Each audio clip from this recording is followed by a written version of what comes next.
What was the last topic we were discussing? Nutrition. What was the process we came across? Phagocytosis. What are the two parts of phagocytosis? Endocytosis and exocytosis. We are going to. Did we start with the alimentary canal? No. Yes. We started already. We wrote the parts. We are going to start with the process of human digestion. Now, so far, whatever topics we had studied, quite simple except for certain few concepts of photosynthesis. Yes or no? Any doubt in any of the topics there? पढ़ाई नहीं तो कैसे doubt होगा? कब time मिलेगा? From all your busy schedule, you have to find out time. At least 2 hours to study every day.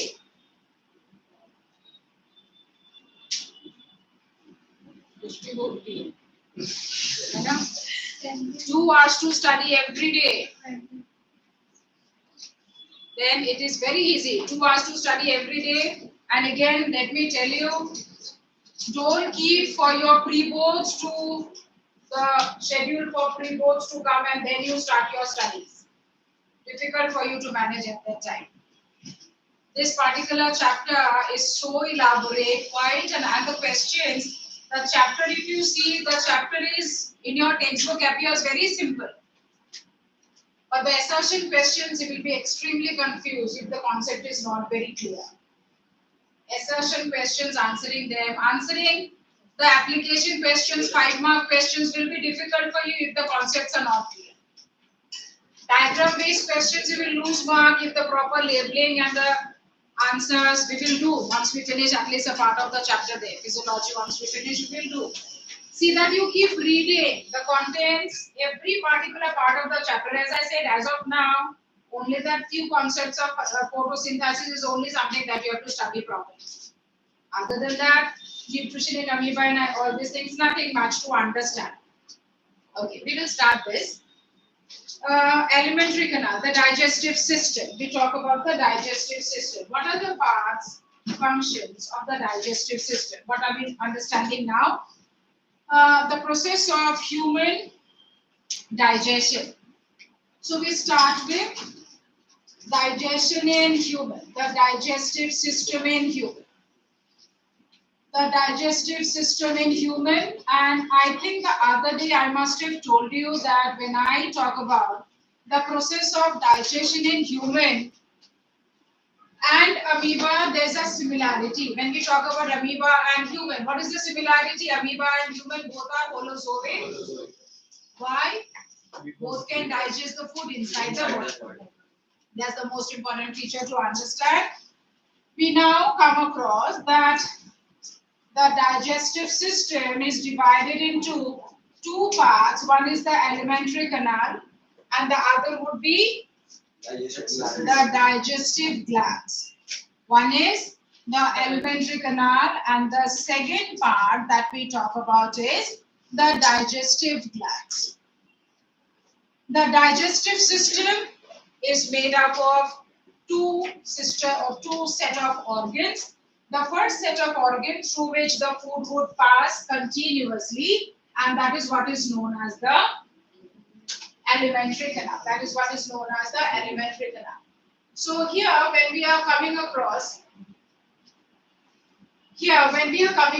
the entire alimentary canal, see here I talk about the food, the mouth cavity, the esophagus, the stomach, the small intestine, the large intestine. It is through this tube-like structure the food would pass. What is additional that we did not mention here? We did not talk about the liver, the gallbladder, the pancreas, and surrounding the mouth a large number of salivary glands. These are also very much essential parts of the alimentary canal, essential parts of the digestive system, but into these particular regions the food does not enter. But are they playing a vital role in the process of digestion? Very much. So what is alimentary canal? Try understanding when I talk about the parts of the alimentary canal, what are those parts? I talk about first of all the mouth cavity. Second is the esophagus. Third is we talk about the stomach. The features of each of them, the functions of each we are supposed to study. We talk about the small intestine and the large intestine. What are the parts of the alimentary canal? The parts of the alimentary canal 5. The parts of the alimentary canal 5 important parts to understand: the mouth cavity, esophagus, stomach, small intestine, large intestine. Then so for the digestive glands, which are those? We talk about the salivary glands. The salivary glands. We have the liver and the pancreas. Now we are going to study about each of these. As we are talking about the mouth cavity. Mouth cavity is the first part of the alimentary canal. Now remember, what did I tell you just now? How is the alimentary canal and the digestive glands different? The food passes through the alimentary canal. The process of digestion happens in the alimentary canal. How are they beneficial then? How are they useful then? They produce variety of secretions, chemical substances which bring about the digestion of the food. Clear? Now we start with the parts one after the other. The first is we talk about the mouth. What are some of the basic features about the mouth we understand? The first is the teeth and the tongue. The mouth has got two major parts, the teeth and the tongue. Teeth, when we talk about, since we are talking about the human features, the teeth known as heterodont. The teeth structures of human are known as heterodont. What is the meaning of the word hetero? Hetero means different types. Hetero means different. Homo means similar. So when we are talking about heterodont, here we are understanding from the term itself, heterodont means the teeth structures are different. Then which are the different types of teeth we are talking about in humans? We talk about teeth like the incisors. We talk about the canines. We talk about the premolars and the molars. 4 types of teeth. Since the teeth structures in human are of different types to suit the function, they are known as heterodont. And what are the 4 types? Incisors, canines, premolars, molars. We just go through their functions one after the other. What does the incisors do? Cut the food. Cut the food. So you have to eat something. You have to cut the food. You have to take a bite of the sandwich, or you have to take a bite of the roti or the paratha, or you have to take a bite of an apple. You are using actually your incisors at that time. Canines. The numbers we are not that much there for your syllabus. Numbers also are specific to be known. But the canines. Now, what is the function of the canines? To tear the food. Pull the food, tear the food. Now, though, when we are talking about our food habit does not demand too much of tearing, but still, sometimes, when we are talking about the two canines at each side of the jaw, beneficial for tearing the food. Premolars and molars have got similar function. Grinding, crushing. Crushing, grinding the food. So, what about the teeth? We try understanding the teeth types. What next? Apart from this particular feature of the teeth, something more that we have to understand is how many sets of teeth throughout our life. We human, we have got 2 sets of teeth throughout our life, and hence the word diphyio. Di means 2. So when we are talking about how many sets of teeth all throughout our life, 2 sets of teeth. What are the 2 sets to mention? One is known as milk dentition. One is known as milk dentition, which generally starts developing by the time an infant is 5 months, 6 months, and falls off by the time a child is 6 years, 7 years. So that is milk dentition by the time a child is 7 years. Milk dentition सब गिर गया ना sure है देख हाँ वही तो मैं तुमको देख रही हूँ कुछ तो तुम कर रहे हो कब से किसका पैर बाहर है और बैग में बुक्स है और बुक्स में पैर लगा दो तो पढ़ाई होएगा कैसे गलती से लगा भाई तो ऐसे कर रहा हूँ भाई ऊपर रखो इनफ स्पेस है ना बैग ऊपर रखो हाँ बुक्स को कभी पैर नहीं लगाना milk dentition when we are talking about what is milk dentition means the first set of teeth which starts developing at a particular age and again that will be substituted replaced by the permanent dentition. What is the second set of teeth known as? The second set of teeth would be known as permanent dentition. Human will develop 2 sets of teeth all throughout life. Milk dentition, permanent dentition. So overall, what is the function of the teeth? How many sets of teeth? And what is the function of the teeth? Numbers of the teeth in an adult individual. What is the number of teeth in an adult individual? The number keeps on varying when we are talking about an infant, an adolescent, and an adult. If I have to talk about the number of teeth in an infant would be 20. An adolescent like you? 28. Now you all have 28. And now another few more teeth to develop by the time you all are 19, 20, 21, 22 also. And then it will be the adult dentition, the permanent dentition with 32 teeth, 16 per jaw.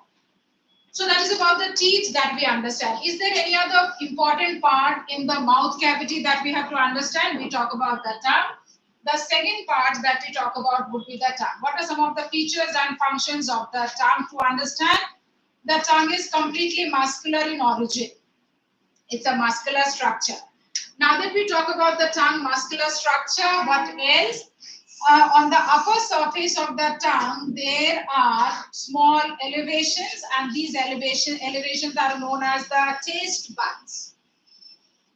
What are these? Small elevations on the upper surface of the tongue, and these elevations are known as the taste buds, which can sense different type of chemicals. But talking about the function, this is what you are asked in your exam. What are some of the functions of the tongue? What is the function of the tongue? The tongue very much helps in the swallowing of the food. When we are chewing the food in the mouth, the saliva and the food that we keep on crushing, grinding with the molars, premolars, ultimately result in the formation of a mass of food. This mass of food, unless and until the tongue is able to show the process of contraction properly, it is difficult to swallow down the food. The food is there in the mouth. And if I talk about, for an example, a person has gone through a paralytic condition, a part of the tongue paralyzed, or the complete tongue paralyzed. Is the person easily able to swallow down the food? No, the person will always have a problem in swallowing the food. So that makes us clear that the tongue plays an important role in pushing the food towards the food pipe. Pushing the food towards the food pipe and helping in the process of swallowing. And what is the next? Another important function of the tongue is placing the food between the jaw. Placing the food between the jaws during chewing. So when we are talking about the process of chewing of the food, the process of chewing of the food is also known as mastication. Take a note of all these words. What is mastication? The process of chewing of the food. And if at all you have realized that whenever we chew the food, is the tongue actually playing any function? Yes, the tongue is constantly placing the food between our sets of teeth. Otherwise, moving the food in the tongue would not have been possible. But you must also be knowing that the tongue helps in speaking. Yes, no? The tongue also helps in speaking. But you are asked to write down two functions. Write down two functions of the tongue. 2 marks. Are you supposed to write that function speaking? Why not? That is no way related with digestion. So never write that function, though it is there. Mention everywhere that the tongue very much helps in the process of speaking, definitely. But when it comes in your exam, never write that. Most of the teachers will not consider this point. For the board correction, this will never be considered as a point at all. So which are the two functions of the tongue we write? These are the two functions of the tongue. This is about the mouth cavity. We are talking about the alimentary canal, the parts and the functions. We now next look into the esophagus. The second part is known as esophagus. The esophagus is also otherwise known as the food pipe. The esophagus is also otherwise known as the food pipe. What is the nature? It is made up of smooth muscles. The food pipe is known as, the food pipe is a long narrow tube, and this long narrow tube is made up of smooth muscles. Now muscles is something that you had studied last year. Can you tell me one feature of the smooth muscles? One functional property of the smooth muscles? Involuntary. Involuntary. Very good. Involuntary. What is the meaning involuntary? What is the meaning involuntary? Everybody will have to interact in the classroom. No just sitting down and writing and sitting down and writing. Everybody open up your mouth there. Bolo, what is the meaning of involuntary? He says involuntary. Is that correct, first of all? Are the smooth muscles involuntary? Yes. क्या मतलब है? Involuntary means what?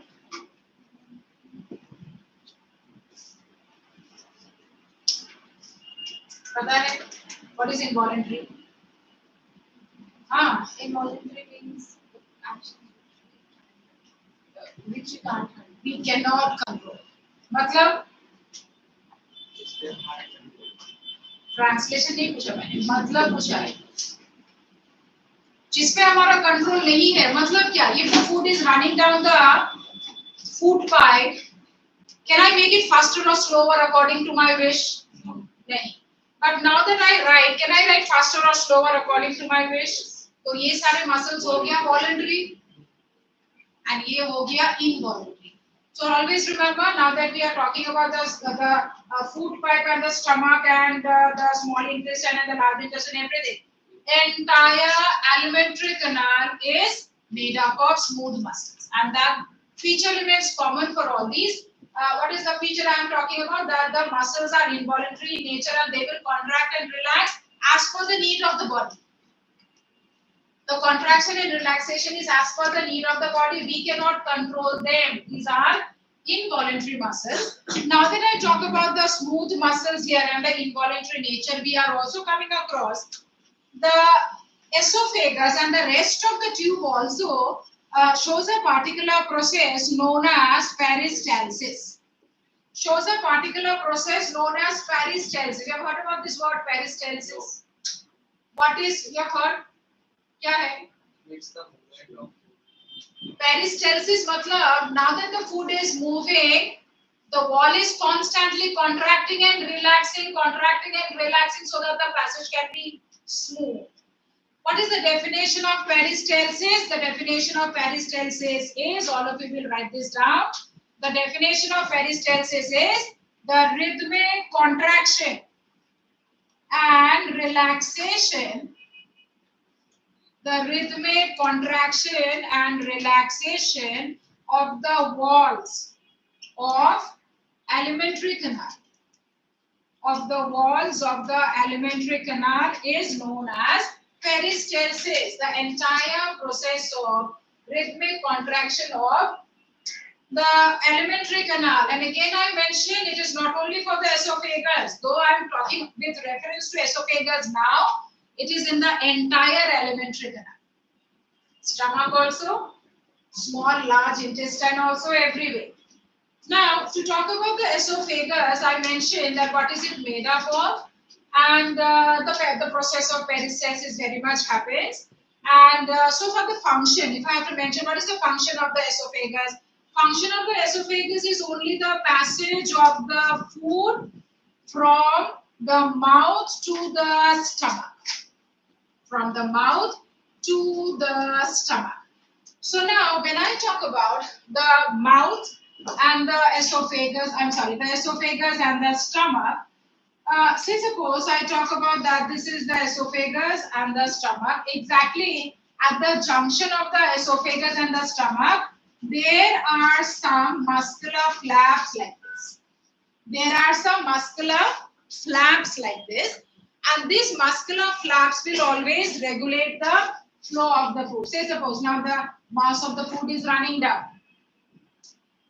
What are these known as? These are known as sphincter muscles, but there is a specific name to this, and this is known as the cardiac sphincter.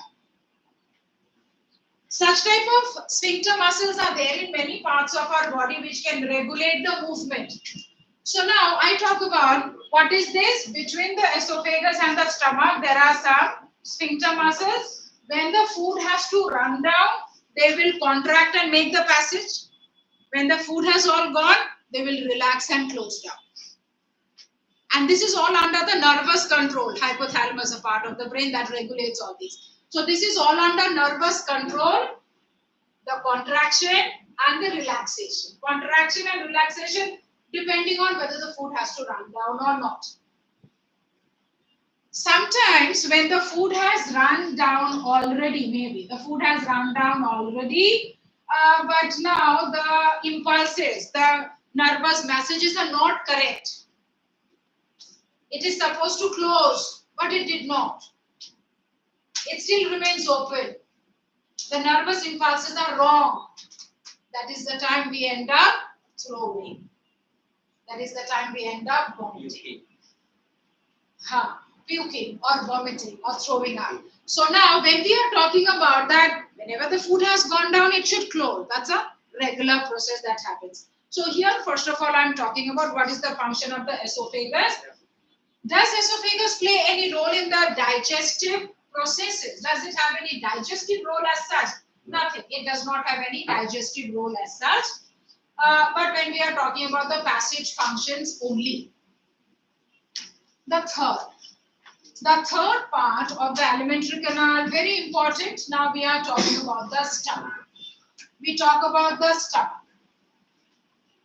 Again, to look into what is the stomach made up of, it is a muscular bag.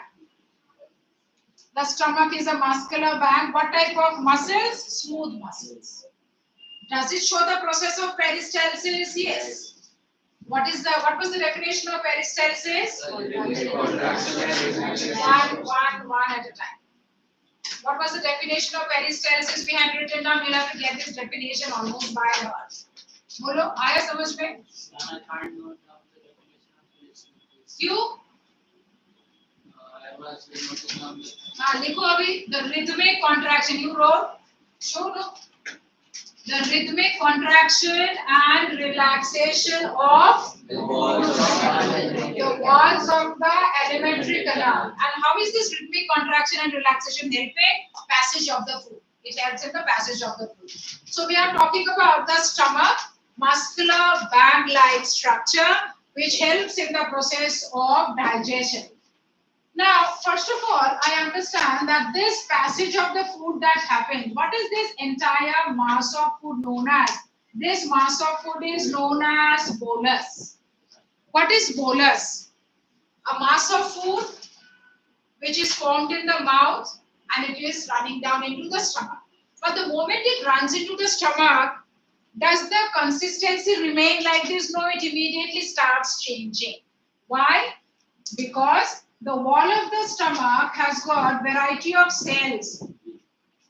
The wall of the stomach has variety of cells, and each of these cells are producing some different type of secretion or the other. So now when we are talking about, let us try understanding that first. The wall of the stomach, certain type of cells will be producing a chemical substance known as hydrochloric acid. Certain type of cells again will be producing another type of a chemical substance, an enzyme. Enzymes are proteins to remember. Certain type of cells will be producing mucus. So now the entire wall of the stomach, to understand, the stomach produces variety of substances. The stomach wall produces variety of secretions. Very specific group of cells are there, and every type of cell producing some of the other type of secretions. So which are the prominent secretions we are talking about? The prominent secretions are hydrochloric acid. Next is what? Mucus. And third is what? An enzyme. What is the name of that enzyme?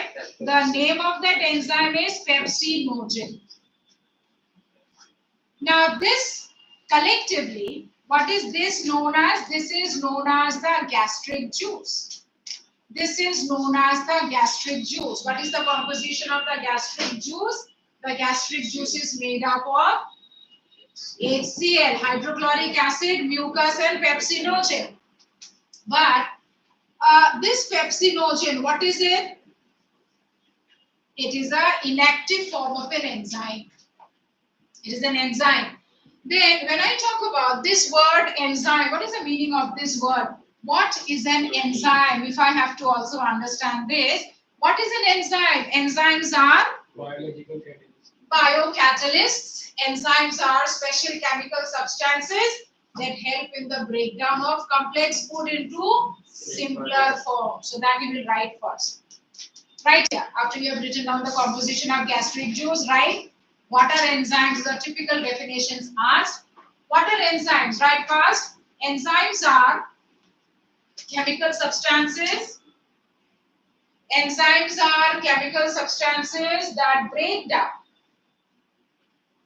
Enzymes are chemical substances that break down complex food substances into simpler forms. Enzymes are special chemical substances that break down complex food substances into simpler forms. Are you understanding what you write? What are enzymes? These are chemical substances. Whenever it comes in contact with any type of a food, we'll start making them simpler, step by step. How many enzymes overall we have in our body? Variety, hundreds of enzymes in our body. Some for digestion, some for muscle contraction, some for this, that functions. Variety of such type of functions, enzymes we have. Now, first of all, I mentioned what? If it is the stomach, the inner wall of the stomach has got variety of cells. Every type of a cell secreting one type of a substance, one type of a secretion. The hydrochloric acid, the mucus, and the pepsinogen. Collectively, what is it known as? The gastric juice. Now, first of all, I start with this now. This pepsinogen, what is this pepsinogen? This pepsinogen is the inactive form of the enzyme. Can it show any action? No, it cannot show any action. But when this pepsinogen comes in contact with the hydrochloric acid, then it gets converted to the active form, and the active form is known as pepsin. Now, this active form can break down proteins in the stomach. So, what is the enzyme present in the stomach? I'm going to write this or this. You will write down pepsin. That is the correct answer to write. Then, what is the difference between pepsinogen and pepsin? Pepsinogen is the inactive form. How does it get activated? In presence of hydrochloric acid. Now, whether the food is there or not in the stomach, hydrochloric acid in small amount is always being produced. Let us talk about the second, hydrochloric acid. What is the role of hydrochloric acid and what does it do? This hydrochloric acid that we are talking about maintains the acidic medium of the stomach. The hydrochloric acid, as it is always produced in the stomach, whether food is there or not, this is required. The hydrochloric acid is always maintaining the acidic medium of the stomach. But then the question is that why should this acidic medium be maintained? Acidic medium is very much necessary for the process of protein digestion, which we are going to learn later that it takes place or starts in the stomach. The process of protein digestion starts in the stomach, and if hydrochloric acid is not there, this step would not happen and the protein digestion would not happen. Understood? But on top of that, we are also to understand that what is the other function of hydrochloric acid? What are the other functions? So first of all, I'm mentioning that one role of hydrochloric acid is to maintain the acidic medium. What is the other role of hydrochloric acid you are supposed to write? Activates pepsinogen to pepsin. This is what you write as points in your exam. This is what is expected as answer. Activates pepsinogen to pepsin. What is the second role of hydrochloric acid? One is maintaining the acidic medium. What is the medium? What is the acidic medium? You have heard about the concept of pH. Yes. pH. Now, if I have to mention what is the pH of the stomach, the pH of the stomach is roughly around 2 to 3. 2 to 3. So when we are talking about the pH of the stomach, 2 to 3, 4 sometimes. So that is the medium which is necessary for the process of protein digestion to take place. So this is the second role. What is the third role? The third role of hydrochloric acid is to kill the microbes if at all they are in the food. Now here, what is the error that generally students do? What are certain errors that they do? Now, children would always write like this. Students would always write like this. They would write hydrochloric acid acts as a disinfectant. यहाँ पे गलती क्या है? That will never be counted. Write 3 functions of hydrochloric acid: maintaining the acidic medium, activation of pepsinogen, and acts as a disinfectant. वो point हो गया, उसमें कुछ mark नहीं मिलने वाला है. But इसमें गलत क्या है? What is wrong in writing that? Can you are you aware? इसमें disinfectant क्यों नहीं लिख सकते? Because नहीं. Because when I say it is a disinfectant, what is the difference? What is a disinfectant? Disinfectant are harsh chemical substances जो surface में microbes को destroy करता है. So here we are not talking about any concept of disinfectant, so never ever write that. Kills microbes in the food. Every time whatever food we are eating, it passes through certain barriers. Saliva, that also kills bacteria. Down there in the stomach, the hydrochloric acid, that also kills bacteria. If these barriers are not successful, then only we suffer from some infection. Okay, so these are the 3 functions of hydrochloric acid that you write. Then we were talking about the pepsinogen. Now we are yet to understand about the mucus. Now what is mucus? It's a slimy layer. Now this slimy layer, if I understand that the mucus is there and the mucus is producing a slimy layer over the walls of the stomach. It is producing a slimy layer over the wall of the stomach. Then what is the benefit? Easy passage of the food, okay. But इससे भी ज़्यादा है protects the stomach wall from getting eroded, from getting destroyed. Hydrochloric acid is a comparatively a strong acid, we are understanding, and this acid is there in the stomach, and I already mentioned that whether food is there or not, small amount of acid is always produced. Now, say suppose I understand that the food is not there, then what will happen? The hydrochloric acid will start. If the food is not there, the hydrochloric acid would have started acting on the body cells, the cells of the stomach itself. So the layer of the mucus can protect for a definite period of time. But I think we all have heard about people suffering from ulcers, gastric ulcers. Do you ever come across people suffering from gastric ulcers? What happens? Who would generally suffer from gastric ulcers? People who have lack of mucus in ठीक है, and lack of mucus, where the person would, now see what I told you, mucus secretion is an always small amount that can protect the layers of the stomach for a definite period of time. Yes, every day we may be having our dinner by some 9 o'clock, 9:30, next day breakfast by 8 o'clock, 8:30. So that much period is every day we are not eating food. But are we suffering from ulcers? Not exactly. But people who come across who go for long fasting periods, irregular feeding habit, and secretion of mucus much lesser in comparison. If all these three things come together, then the person is definitely to suffer from gastric ulcers. What is this condition about? This condition is where the body cells, the cells of the stomach are all destroyed because of the continuous exposure to hydrochloric acid. Because of the continuous exposure, so many of these cells are destroyed. And the most important worry is if the pepsin producing cells are destroyed, then the person cannot digest the protein food at all. So that's a basic concept when we are talking about gastric ulcers. We were talking about the stomach. Now next is we look into the small intestine. Anything so far to clarify? We were talking about the mouth. We were talking about the esophagus. And we were talking about the stomach. About the stomach, the function. Now, if you're asked to write down function of the stomach, then what will you write? Does the stomach show peristalsis? Yes. Yes. Peristalsis is a concept for the esophagus also, for the stomach also. What is the function of the stomach to write? Digestion of food. At the same time, second function is passage of the food. From where to where? Esophagus to the small intestine. Esophagus to the small intestine. So now we talk about the next part, the third part, that is the small intestine. Now there's the fourth part here, the small intestine. So now when we look into the features of the small intestine is a long narrow tube.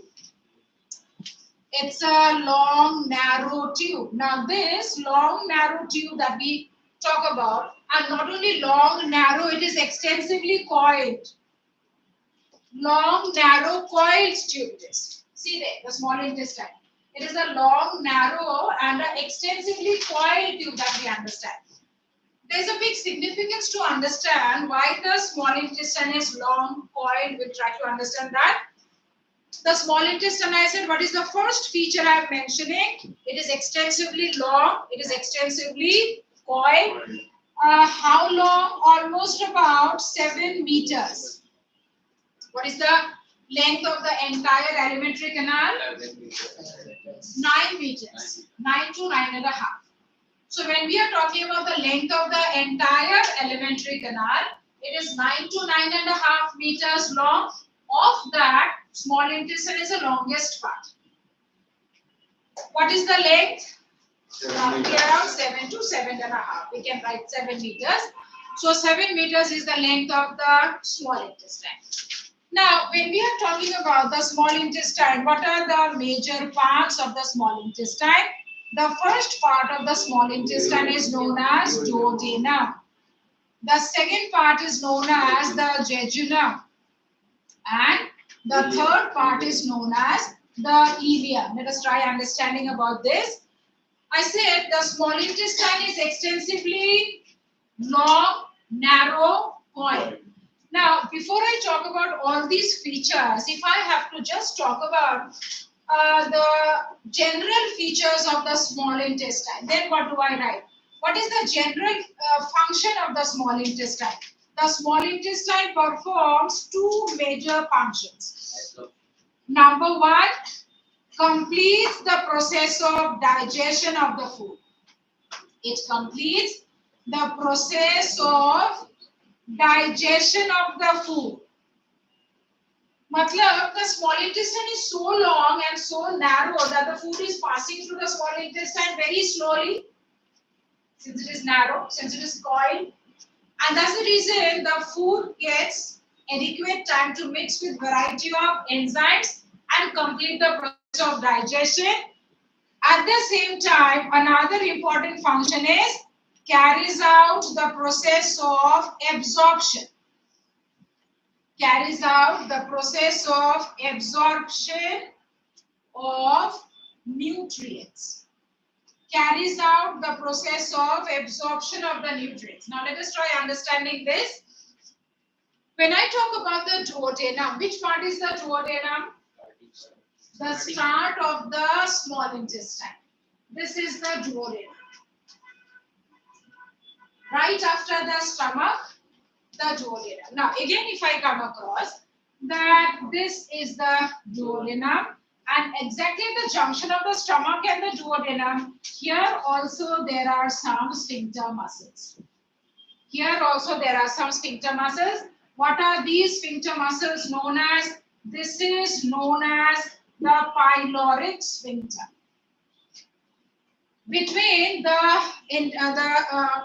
food pipe and the stomach, what did I tell you? Cardiac. And between the stomach and the duodenum, what am I telling you now? Pyloric. Two pair of sphincter muscles are there, and these sphincter muscles will direct the movement of the food from the stomach to the intestine, and one from the esophagus to the stomach.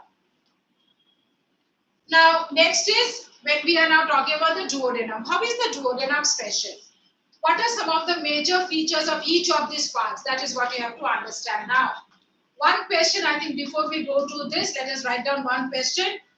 What is the significance of, to the head, small intestine? What is the significance of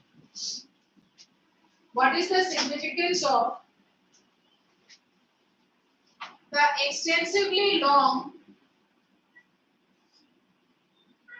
what is the significance of the extensively long coiled,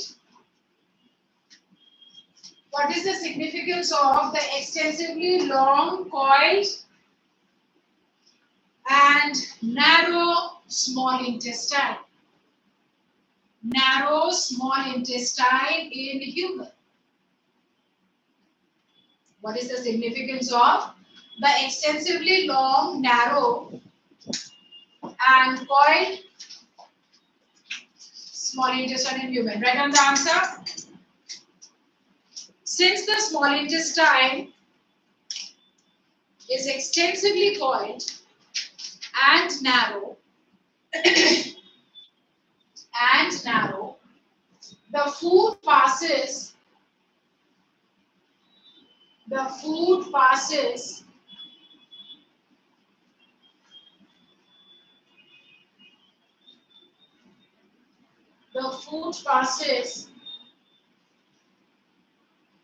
very slowly. The food passes very slowly.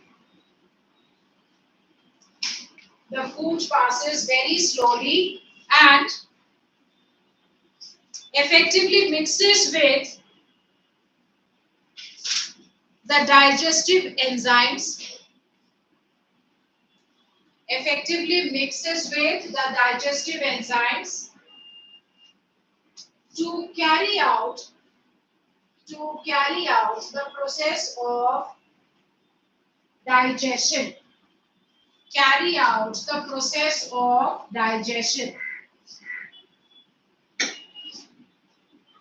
Now, what are you supposed to write here? That the small intestine is so long, the small intestine is so narrow. Say suppose if the small intestine instead of 7 meters would have been just 1.5 meter long, like the large intestine. roughly around 2 meters long, like like the large intestine. Then what would have happened? All the variety of food that we eat, the carbohydrate, proteins, and the fats, the process of digestion is majorly taking place here. The duodenum, certain few steps, and majorly in the jejunum and the ileum. Unless and until this part is extensively narrow and coiled, the food would have rushed down. And if the food rushes down, it is not getting adequate time to mix with the chemical substances. And if it is not mixing thoroughly with the chemical substances, the process of digestion would not have happened. That's the reason we understand that in the large intestine, there is no process of digestion possible, except for only the absorption of the water. So in this particular region, now let us come across. Which part is the duodenum? This particular region is the duodenum. How is the duodenum so specialized?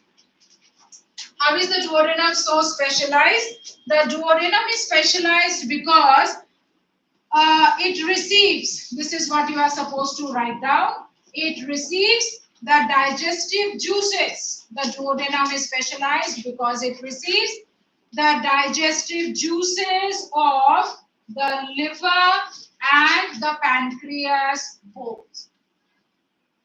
The duodenum is so specialized. See here, the duodenum on one side has the liver and on the other side has the pancreas. And this can receive the digestive juices from the liver also and from the pancreas also. So when the food is running down the duodenum, a whole lot of steps of digestion takes place. The food is almost partially digested at that time. What about the jejunum now? This jejunum is the second region, and this jejunum again secretes a large number of enzymes. This particular region, the jejunum secretes large number of enzymes, secretes large number of digestive enzymes. It secretes large number of digestive enzymes and carries out number of digestive steps. It carries out a large number of digestive steps. And next is we talk about the ileum. The last part that we talk about is the ileum. Now the ileum is extensively specialized. When we are talking about the ileum is extensively specialized because the inner wall is folded. Because the inner wall is folded. The inner wall is folded into numerous finger-like projections. Finger-like projections. And what are those finger-like projections known as? Villi or villi. So when we are talking about those finger-like projections, to the next. The finger-like projections. This one. Thank you. Now, when we are talking about the ileum, try understanding this. What is this tube? The ileum portion that we are trying to see here. The ileum portion that we try to see, but in a magnified form. You can make it a bit bigger. Now, talk about this ileum.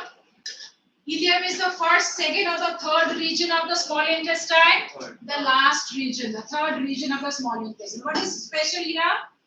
Unlike the duodenum and the jejunum, look into the inner wall of the ileum. The inner wall of the ileum is extensively folded. Folded into numerous finger-like projections. What are these finger-like projections known as? Villi. What is the significance of the villi? Increasing the surface area. Something like, I talk about this membranous folds. If I now talk about this duodenum, the wall of the duodenum is absolutely like this. Certain walls are there, thickness of the wall, that is all there. But then the wall is absolutely like this. So if I talk about this entire wall, straighten up to understand what would be the length of this wall. Maybe the length of this wall, for an example, I'm saying it is 2 centimeter. In comparison, when I talk about the ileum and I understand that the ileum, the inner wall of the ileum is all like this, and try understanding the length of this, comparison, it would be more than 200 centimeters, much more than what the duodenum and the jejunum has. Why are we saying what is the special property of the ileum? The special property of the ileum is the inner wall has numerous finger-like projections known as the villi, which increase the surface area. These are typical words that you have to write in your answer. What is the first significance of the villi? The first significance of the ileum, presence of numerous villi. Now we try understanding a bit more. Now look into this single villus. Singular, when I talk about the villi, what would the singular word be? The singular word is villus. Villi, a number of those finger-like projections, plural. Single villus. Now look into this particular villus. What is there? A single villus would have two special properties. What are the special properties of a single villus if I understand? The wall of the villus is very, very thin, made up of only one single layer of epithelial cells. Second feature is what? They have got large number of blood vessels, vascularized. Right? Two special features of the villus. What are you supposed to write down? Wait. I'll give you this answer. So when I talk about the blood vessels are extensive. Blood vessels are extensive in a villus. And the membrane is so very thin. But then with what reference are we talking about all these? With the reference of absorption. That is how the process of absorption of the nutrients can happen. We will understand what is absorption. Right now, what am I talking about? Ileum. Write one special feature of ileum. Why is the ileum so significant? What are you supposed to write as an answer? This is your answer. The inner wall of the ileum has numerous finger-like projections known as villi, which increase the surface area for absorption. Write your answer complete. Which increase the surface area for absorption. Next is write two special properties. Now you write down this. Write two special features of the villus. Write two special features of villus. Write two special features of villus. Now what are the two special features of villus? Number one, write two special features of villus. Now here you will write down the two special features of villus is it has a single layer of epithelial cells. Single layer of epithelial cells. Single layer of epithelial cells, and hence the wall is thin. Hence the wall is thin. What is the first feature of the villus? The wall is thin. What is the second feature?